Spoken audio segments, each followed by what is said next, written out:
Ang susunod na programa ay rated PG. Ito ay nangangailangan ng patnubay at gabay ng magulang para sa mga batang manunood. Matapos kausapin ni Sir Gov si Nanay Cecil, ang dating kapitbahay ni Carmen sa Iloilo, kakalat ang balita na pinapahanap ni Sir Gov ang nawawala niyang anak at tagapagmana.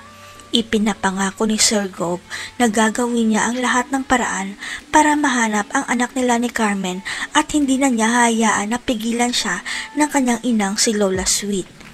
Matatandaan na si Lola Sweet pala ang tunay na dahilan kaya nagkahiwalay si Sir Gov at Carmen dahil tutol siya sa relasyon ng dalawa kahit nagdadalang tao na si Carmen.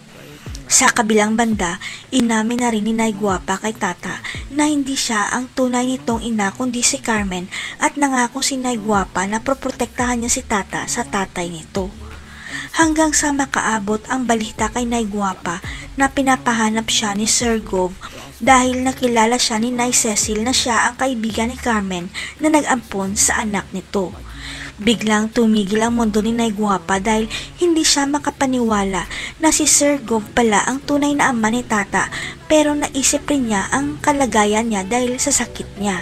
Kaya kahit nasaktan si Tata sa ginawa sa kanya ng mga palma, wala siyang choice kundi ang sabihin ang totoo kay Tata dahil karapatan rin ni Tata na malaman kung sino ang ama nito. Kahit umasenso na si Tata, hindi siya nagdalawang isip na puntahan si Sir Gov para ipakilala ang sarili niya na siya ang anak ni Carmen na matagal na niyang hinahanap. Matanggap naman kaya ni Lola Sweet na si Tata pala ang tunay niyang apo. Si Tata kaya mismo ang magpapalaya sa mga hermosok sa mansyon ng mga Palma. Abangan.